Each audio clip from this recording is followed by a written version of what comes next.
Salut les amis, coucou les petits loups. Aujourd'hui c'est un dossier. De quoi avons-nous réellement besoin? Eh bien de conseils avisés et de la connaissance technique des choses. Pourquoi? Parce que si je vous dis par exemple reculer par rapport à la scène à photographier, la profondeur de champ augmentera. Et si vous vous en rapprochez, la profondeur de champ diminuera par rapport à un portrait par exemple, ou une tablée à prendre de plus ou moins près. Cela va à l'encontre du bourrage de crâne que l'on nous assène à longueur de vidéo en nous disant « Oui, il y a un bokeh extraordinaire grâce à ce 85 f1.2, il est extraordinaire et il a un bokeh incroyable. » Bah non, c'est bien joli de dire il a un bokeh, mais ça ne veut strictement rien dire. Je vous mets la définition sous la vidéo que je vous ai déjà mis. Évitez de parler de bokeh.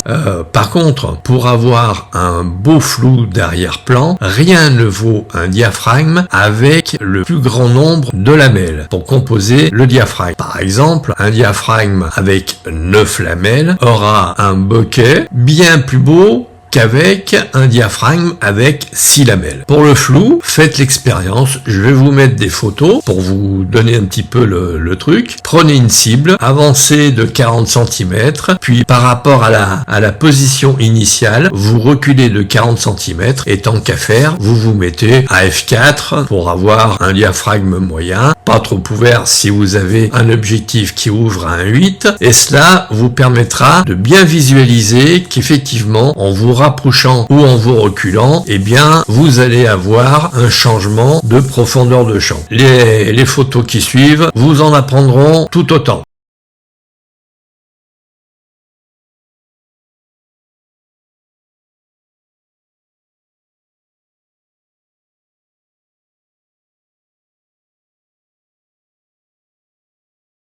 Alors, le protocole de prise de vue, c'est j'ai espacé mes cartes de 8 cm, donc les cartes vont de 8 cm en 8 cm, je me suis positionné à 80 cm de la première carte, qui sera la référence de base, 80 cm, je me suis approché de 40 cm, du coup on a un peu moins de profondeur de champ, et je me suis reculé de 40 cm par rapport à la position initiale, qui était de 80 cm, donc 80 cm plus 40 cm égale 1,20 m ou 120 cm si vous préférez. Autre conseil, pour faire des photos de groupe, essayez autant que faire se peut que tout le monde regarde l'objectif. Évitez que de petits malins fassent des cornes, vous savez, comme ça, fassent les zouaves, parce qu'au début, c'est rigolo, mais sur le long terme, eh bien, ça risque d'être problématique. Parce que par exemple, vous avez fait une belle photo, et puis il y a un ahuri qui vous fait les cornes comme ça, là, et sur la tataginette, eh bien, on ne peut plus la voir, ou on la voit plus, et là, peut-être, vous allez avoir quelques regrets de ne pas avoir une belle photo bien prise dans les règles de l'art. Si vous faites des portraits, laissez du champ devant le regard. Par exemple, si on prend ce petit chose-là, le regard est ici, et on le place de ce côté-là. Si on place le sujet ici, et qui regarde par là, on va avoir un certain malaise. Je vous ferai voir quelques photos qui vont vous dire un peu mieux la chose que moi. Par exemple,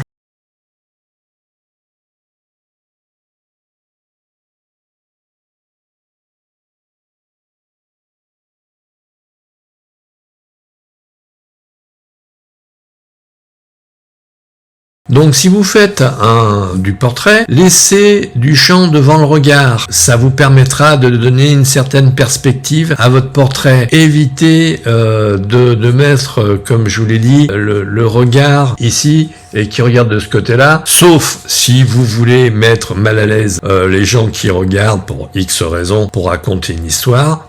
Pourquoi pas? Ensuite, pour changer de perspective, vous pouvez vous accroupir légèrement de façon à ce que vous soyez en dessous de la tête de votre modèle pour être en contre-plongée. Ça donne une impression de grandeur. À l'inverse, pour donner une impression de petitesse, vous vous mettez au-dessus. Ça s'appelle une photo en plongée. Et donc, ça vous permettra de faire une certaine dynamique par rapport aux photos que vous souhaitez faire pour vos portraits. Une voiture aussi, on la met en diagonale. D'ailleurs, toutes les photos que vous allez avoir sur un site de photos de voitures de collection sont toutes diagonales. Il y en a très très peu qui sont de face parce que ça ne met pas en valeur la voiture.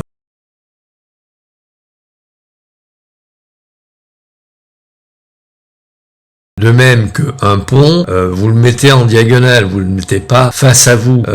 Une rivière, c'est pareil, pour que ça vous donne une impression de profondeur dans le paysage, vous la prenez en diagonale, par exemple. Je vous mets un lien sous la vidéo pour les photos de voitures de collection. Et puis, je vous souhaite de faire de bonnes photos. J'essaierai de faire encore une vidéo avant les fêtes pour vous donner quelques conseils. Et puis, continuez à faire de belles photos.